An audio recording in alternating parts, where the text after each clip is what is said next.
Cultura informa. Opinião. Ele está chegando com a opinião, os comentários e a análise social de hoje.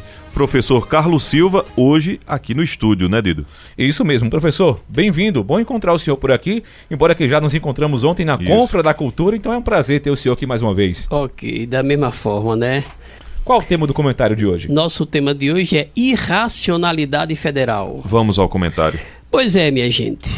O presidente da República determinou, né, ao ministro da Saúde, Marcelo Queiroga, que atrapalhasse a decisão da Anvisa. Ou seja, segundo eles, uma comissão técnica do Ministério da Saúde vai avaliar a decisão da Anvisa, não é? E, consequentemente, vão provocar uma audiência pública. Mas o que é que espanta? Gente, primeiro, quem é a Anvisa? Para que serve a Anvisa? Né? A Anvisa ela foi constituída em 1999 pela Lei 9.782 e ela é uma agência reguladora que está diretamente, apesar de ser uma autarquia, ou seja, ter vida funcional e econômica própria, ela está vinculada ao Ministério da Saúde. Ou seja, ela já é uma equipe extremamente competente pelo aglomerado de cientistas que ela possui, e já está ligada tecnicamente ao Ministério da Saúde. Aí o ministro da Saúde vai e diz que vai criar uma comissão técnica no Ministério da Saúde para verificar a veracidade da decisão da Anvisa ao liberar a vacinação para adolescentes de 12 a 17 anos, não é? Agora veja, a Anvisa tem 22 anos de existência. Os laboratórios que estão produzindo, estão gerenciando e analisando as vacinas que estão à disposição do público é o Butantan, é a Fiocruz, não é? A Fundação Oswaldo Cruz. E esses laboratórios foram constituídos em 1901, ou seja, mais de 120 anos. São eles que determinam a viabilidade científica dos soros antiofídicos, das vacinas e assim por diante. E a nossa geração anterior, de 2, 3 séculos atrás, já estavam tomando, aliás, de 3, 4, 5 décadas atrás, tomaram vacina de todas para todos os tipos de doenças pandêmicas e endêmicas. E aí é isso que está acontecendo com o país. Ou seja, novamente é politizada uma determinação científica. Imagine você resolver fazer uma audiência pública para um evento extremamente científico. O que é que o cidadão comum, que não tem formação científica na área sanitária ou na biomedicina, e vai dar uma opinião sobre o produto? É a mesma coisa que você questionar o médico se aquele remédio que ele está passando presta ou não. Ele é a única referência científica que vai passar para você, você vai ter que acreditar. Não há outro caminho, você vai dar essa confiança à ciência. Primeiro, pelo juramento que ele faz para proteger a saúde e prolongar a vida. Segundo, a responsabilidade de entender que aquela droga já testada, né, por todos os congressos, todos os meios científicos possíveis, para melhorar a saúde do indivíduo e, consequentemente, da coletividade. Então, essa irracionalidade ideologizada, politiqueira, ela está atrapalhando o processo, né? O desenvolvimento, a consciência da necessidade de que as pessoas devem ter em acreditar na ciência, não como uma espécie de Deus, ou Deus, não é isso. É que a ciência ela só determina alguma coisa quando o fato positivo ocorre em vários cruzamentos e testes, para o resultado final ele ser colocado à disposição da saúde pública.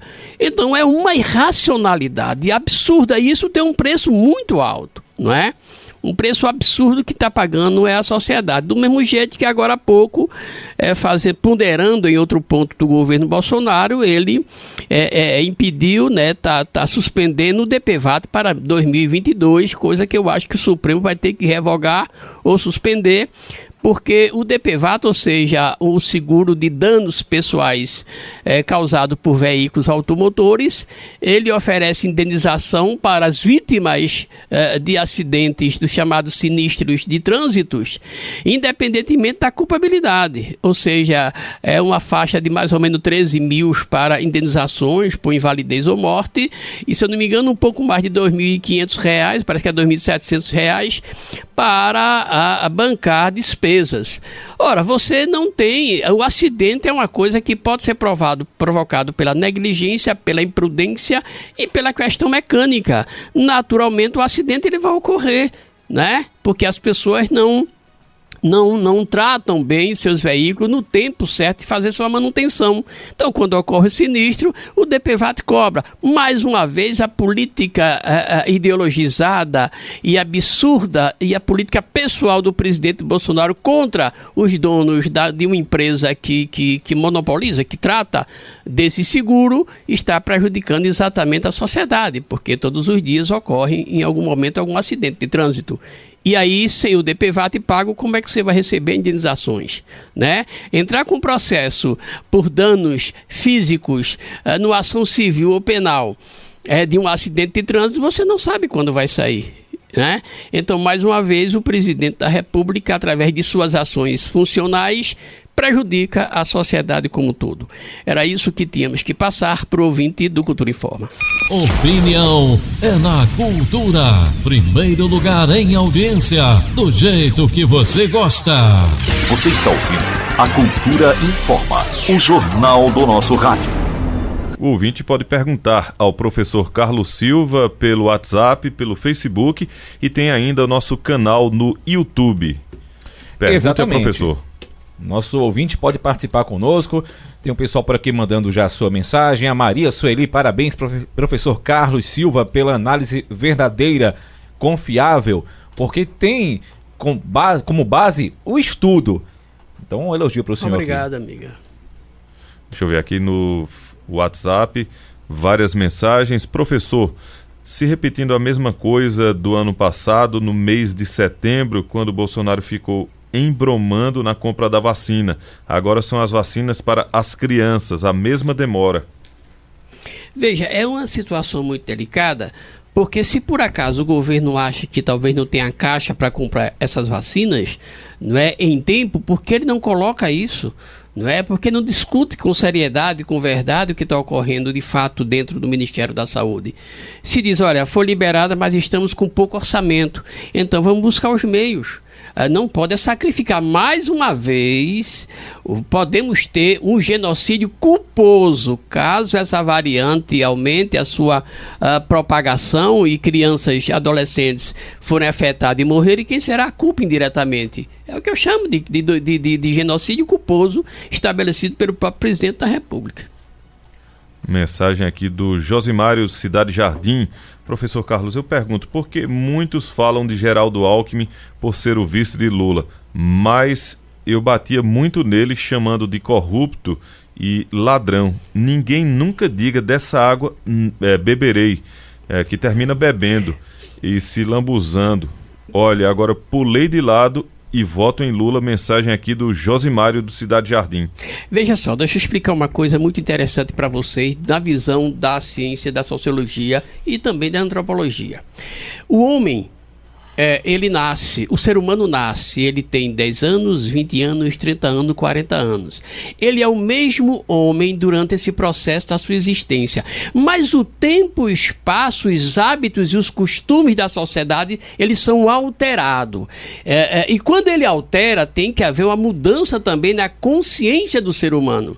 Por exemplo, eu tenho, por exemplo, no momento que você chega a 60 anos, você tem que compreender que seus hábitos e costumes da sua adolescência não são os mesmos da adolescente de agora. Por exemplo, a música que eles gostam, eu posso não gostar, mas eu tenho a obrigação de entender que é isso que está sendo produzido nesse momento. Existe um pensamento que diz assim, o ser humano inteligente muda de opinião de acordo com as circunstâncias. Veja o que é que o Bolsonaro, um governo ruim, está fazendo, está juntando os contrários. Isso é uma coisa absurda. Veja o que ele fez. Ele conseguiu juntar a racionalidade de duas posições políticas antagônicas, mas em prol de um projeto considerado melhor do que esse que está. Então, Geraldo Alckmin pode ser até o mesmo de 20 anos atrás, mas o tempo e o momento político é outro. Professor, uma questão sobre o seguro, que a questão não é de acordo com o Conselho Nacional dos Seguros Privados. E diz assim, o SUSEP, a manutenção da não cobrança de prêmios se baseia no fato de haver excedente de recursos na operação do DPVAT suficiente para arcar com a cobertura do seguro no ano de 2022. O excedente verificado foi formado com os prêmios pagos pelos próprios proprietários de veículos ao longo dos anos. E aí o Conselho Nacional de Seguros Privados é órgão normativo das atividades de seguro no Brasil, vinculado ao Ministério da Fazenda. Foi criado em decreto no dia 21 de novembro de 1966, diploma que institucionalizou o Sistema Nacional de Seguros Privados, o qual é órgão da cúpula. Primeiro eu conheço a SUSEP. Tá certo? Eu sei da superintendência que ele administra o seguro. Segundo, isso é uma conversa extremamente esfarrapada. Vou te explicar por quê. Não há excedente em segurança. Excedente de dinheiro, porque você não sabe a quantidade de acidentes que virá a ter no próximo ano. Naturalmente, quando você paga um seguro, ele vai acumulando um caixa, porque não acontece 50 acidentes por dia, ou seja, a demanda é menor do que o caixa. Então, pode ter excedentes, mas e os próximos anos? Não paga, por exemplo, o DPVAT não é pago, mas ele é restituído. Em 2023, não será diminuído o caixa, chamado de excedente? Excedente é exatamente a necessidade que qualquer seguro tem de se manter sempre excedente. Porque se ele não se manter excedente, ele não tem caixa. Ele fica fragilizado diante de uma possível catástrofe maior. Mensagem aqui do Jairo do Santa Rosa.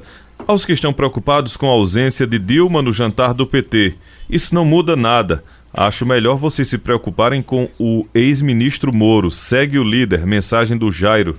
Veja, deixa eu explicar uma coisa com relação eu até entendo algumas posições. Eu não costumo fazer uma opinião muito radicalizada em cima do homem Lula. Vou explicar aos ouvintes por quê. Primeiro, analise. O cara sai como torneiro mecânico, ele consegue ser deputado constituinte, ganha a presidência 2 vezes, elege sua candidata 2 vezes, fica encarcerado 580 dias, é visitado por centenas de personalidades nacionais e internacionais e até prêmios Nobel. Posteriormente, ele ganha a cidadania parisiense e depois se encontra com os principais chefes de Estado da Europa, se tornando a maior representatividade política das Américas. Então, a opinião e a lógica política que Lula estabelece para buscar o vice está baseado nessa sua biografia política de um operário. E eu não me sinto muito na altura de questionar, mas de entender. Mandar um abraço aqui um abraço ao Adielson Ribeiro. Está ouvindo a gente lá no bairro São João da Escócia. Muito obrigado pela audiência. O Antônio Marinho também está acompanhando a gente. O Bruno Gomes também está acompanhando a nossa programação. E o pessoal fica sempre comentando, professor e André, essa questão justamente essa surpresa, né? Alguém que era adversário ferrenho e hoje está se alinhando. Isso não é novidade, é porque o eleitor, a gente percebe o seguinte, o eleitor, ele é meio que torcedor, professor. Então tem aquela questão também de comprar uma briga que os próprios candidatos muitas vezes não têm. Olha, Dido, primeiro eu quero me colocar também como torcedor. Tá certo? Eu gosto de torcer. Eu torço pelo meu cantor, pelo meu artista, pelo meu clube, sabe, as coisas que eu gosto. Eu torço que Luiz Gonzaga seja eterno, as suas músicas. Sabe, eu torço pela cor que eu gosto. Agora, torcer com racionalidade. O que nós tem que levar em consideração é que nós não fazemos aliança com os amigos. Nós só fazemos alianças com os adversários. Amigos já são aliados. Já são aliados. E uma coisa interessante é o processo democrático. O jardim só é bonito porque as flores são diferentes. determinado momento e circunstâncias, nós vamos ter que nos aliar ao menos diferente para ficar numa posição contrária ao mais radical. Então, nesse momento, é o que a democracia... Veja, Lula conseguiu com isso desconstruir o discurso da direita, que diria o seguinte: olha, o Brasil vai ficar na mão de comunista, como se agora tem uma parte da direita dentro do governo. Veja, ele conseguiu, é uma genialidade absurda. Gente, parem para pensar, ele conseguiu desconstruir o discurso de direita. Agora, isso é em prol de um projeto. Eu entendo, só para concluir isso, que nesse momento nós precisamos restaurar o Estado de Direito, restaurar o processo democrático, restaurar os avanços, para a partir de depois de 2023, terminando a próxima gestão, depois de 2022, o país se reestruturar e começar com suas lideranças consideradas, com as suas propostas de direita e suas propostas de esquerda. É porque o que nós temos atual é um governo que não tem proposta, nem de direita, nem de esquerda. É uma loucura. Ou seja, foi desconstruída. Nós tivemos a Alckmin, nós tivemos Fernando Henrique Cardoso, nós tivemos Collor e nós discutimos projeto. Hoje a coisa ficou personalizada. Boa tarde, Dido, André e professor. Estou aqui em Brejo da Madre de Deus. Sou Zildinho. Parabéns ao professor. Obrigado, amigo. A gente manda abraço a Maria Luciene, acompanhando também a gente aqui na programação. Muito obrigado, Maria Luciene, está assistindo a gente. Tem também aqui o Júlio César também está acompanhando a gente. Eu vou até daqui a pouquinho tentar aqui buscar a mensagem do Júlio, porque ele está aqui pela rede social e eu estou tendo um pouquinho de dificuldade a conseguir encontrar aqui a mensagem. Nos últimos 3 anos, vi o governo desqualificar a Polícia Federal, os Correios, a FUNAI, o IBGE, o INCRA, o IBAMA e agora a Anvisa. Só falta agora colocar o Exército na rua e decretar golpe. Veja, esse é o projeto. Por incrível que pareça, eu não estou aqui fazendo nenhum terrorismo, nem nenhuma proposta conspiratória, mas o projeto era exatamente esse: governar veja que coisa impressionante, era uma democracia que eu chamaria de monocracia, era um governo único, ou seja, seria o presidente da República administrando o país junto com seus semelhantes e parte do Exército, sem preocupação com o Congresso nem com o STF. Era uma ditadura democrática, se é que podemos assim. Essa era a ideia proposta e esse é o projeto que está em jogo. Tá certo? Por isso que ele está o quê? Interferindo diretamente na Polícia Federal quando exonerou ou transferiu 20 delegados federais, quando atuou fragilizando o IBAMA e assim por diante. O ouvinte Jorge do Agreste de Pau Santo pergunta: professor, nesse caso, segundo a pesquisa que a gente divulgou aqui da ACES UNITA, que foi feita em Caruaru, questionou a avaliação da prefeita e questionou também a corrida presidencial, mas especificamente sobre a avaliação da prefeita Raquel Lira. 40% responderam que a administração é boa, 40%, 30% disseram que é regular, ótima 15%, péssima 6% e ruim 6%, não sabem ou não responderam 2%. Aí dentro desses números, o ouvinte Jorge pergunta: então Raquel tá bem, né, professor? Eu acho, veja bem que coisa interessante, eu não concordo com o modelo de gestão apresentado, principalmente do ponto de vista econômico e de infraestrutura, tá certo? E de relações sociais. Eu não concordo muito com esse modelo de gestão, não só esse, como no Brasil é implementado um modelo de gestão parecido. Agora, essa pesquisa, cientificamente, ela demonstra uma certa racionalidade. Por quê? Porque ela fez algumas obras estruturais que chamam a atenção da sociedade. Por exemplo, por onde a Via Parque passou, ele deixou um espaço limpo, ele valorizou determinados setores. Entendeu? Por exemplo, na minha opinião, a estação ferroviária é só um parque de diversão de uma pequena cidade. Caruaru merecia coisa melhor. Mas nós estávamos tão carentes de uma situação interessante ali que ela faz com que encante as pessoas que aceitam aquela limitação. Eu acho que deveria ser uma coisa maior. Mas veja, então essa pesquisa ela tem sim uma lógica de satisfação, porque de certa maneira atende a ansiedade das pessoas. Inclusive a pesquisa que foi feita pela ACES UNITA, ela vai ser detalhada no programa Mesa Redonda da próxima sexta-feira, dia 24, com a presença do professor Vanúcio Pimentel e também da professora Ivânia Porto. A pesquisa fala da administração municipal, fala também da administração estadual, governo Paulo Câmara, fala ainda da corrida presidencial 2022. Então, todos os detalhes da pesquisa da ACES UNITA, que foi divulgada ontem, a gente vai debater, César Lucena vai debater com o professor Vanúcio e também com a professora Ivânia Porto no Mesa, próxima sexta, dia 24, a partir das 10 da manhã. É bom, interessante, já fica o convite para o nosso ouvinte, até porque, André e professor, é um levantamento feito por uma instituição de Caruaru, não é isso? Então é importante que a gente tenha aí essa atenção, não é? E também atenção a essas respostas, a esses dados levantados. Olha, quando eu for analisar uma pesquisa, eu analiso a vida funcional daquele instituto ou empresa. Tá certo? Por exemplo, o IBOP, em 1918, se eu não me engano, ele foi instituído. A questão do Vox Populi, a questão do IPESP, a questão do Datafolha, a questão do XP Investimento, que é uma entidade extremamente privada ligada ao mercado, a CNT, Confederação Nacional do Transporte, elas têm idoneidade. Então você não pode...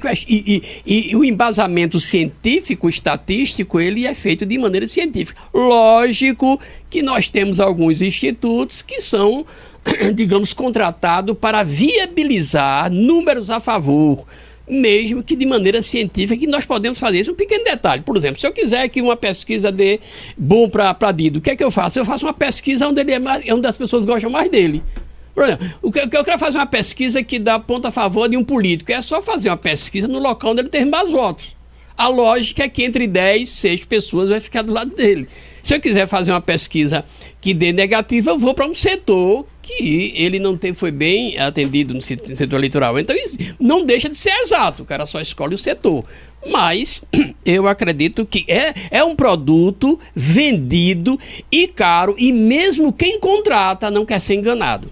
O ouvinte Cledson pergunta: qual é a política que mais trabalha em prol do povo com distribuição de renda? O que é que... Eu não entendi. Qual é a política? Não, ou o político? Ele veja, coloca aqui qual é a política. A política que trabalha, que mais atende a sociedade, é exatamente uma política com a visão do bem-estar social. Não vou dizer como o socialismo, que é quase que impossível você pegar os meios de produção e transferir para o Estado. Agora, que pense no Estado, no bem-estar social, que priorize o ser humano antes do parafuso, antes da engrenagem de mercado. O mercado tem como sobreviver, o trabalhador em si não. Não é? Ele não tem uma vida econômica que dê para ele a condição de continuar. Ele não investe dinheiro, não fabrica, não produz dinheiro através do seu dinheiro. Ele produz dinheiro com sua força de trabalho. Quando essa força de trabalho é impedida, ele fica com dificuldade. Enquanto que o investidor... Agora mesmo o próprio ministro Paulo Guedes deu uma clássica ação sobre essa questão do investimento, né? Da especulação financeira. Ele, para se livrar dos impostos americanos, jogou dinheiro no offshore. Tá certo? Então ele tem como sobreviver, o trabalhador não. Robson Teixeira coloca aqui: professor, o problema do DPVAT é que existiu muita fraude. Não, bom, o dinheiro que tem dá para suprir as necessidades dos acidentados. E quanto à vacina, já vai ter a 4ª vacina. Isso sim, isso é uma droga experimental, sim. Olha, primeiro, onde é que você chama de fraude? Para o trabalhador, para o acidentado, nunca teve fraude. A fraude existia em determinados centros jurídicos, advogados, procuradores que recebiam esse dinheiro sem que a família tomasse conhecimento. Aí é uma fraude, veja bem, que não está fora da gestão DPVAT. Agora, o acidentado, né, ele tinha sim um recurso. Quando você se referir à fraude DPVAT, foi fabricado um sinistro, né? O cara não morreu, mas recebeu dinheiro. Isso não existia. O que existia, o que é chamada fraude, era exatamente isso: advogados, procuradores que recebiam o dinheiro, não prestavam conta às famílias e posteriormente as famílias cobravam e entravam com ação qualquer. Mas o DPVAT ele tem que continuar existindo, é extremamente necessário. E importante, né, professor, que diante de supostas fraudes, enfim, suspeitas, supostas, que haja fiscalização e punição aos que devem, né? Por isso, os órgãos de fiscalização do instrumento de controle social, né? O Defensoria Pública, Ministério Público, o próprio direito, não é? Os próprios parlamentares municipais têm que sair daquela cadeira e aprender que fiscalização não é ser fiscal de feira. É você simplesmente olhar para uma obra, olhar para, por exemplo, eu quero um relatório do DPVAT de Caruaru, quanto foi que o DPVAT de Caruaru atendeu a quantidade de pessoas. Veja, ele tem um relatório da situação do DPVAT de Caruaru e teria também um relatório das fraudes, então ele poderia se preocupar em tratar. Eu acho que temos que mudar muito essa função inteligente, dar vida mais inteligente aos nossos parlamentares. Já tem o Cultura Entrevista, já está aqui o professor que está participando da Cultura Informa e vai participar também do Cultura Entrevista com o John Silva, mestre em História e ativista político, e o professor Carlos Silva, que é cientista social e atirador esportivo.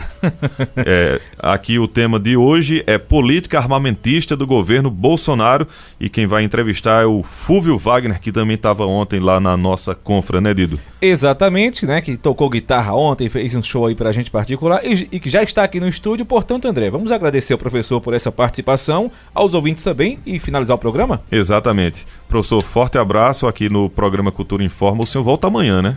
Com mais comentários. Correto. E segue aqui para o Cultura Entrevista.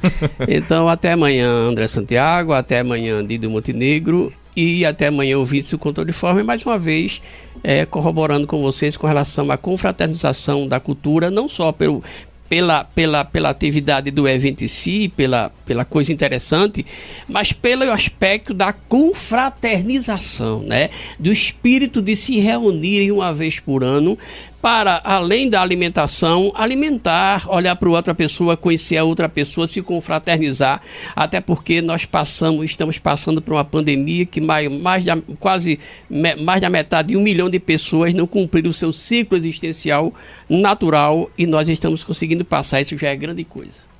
É isso, então, a Cultura Informa de hoje fica por aqui.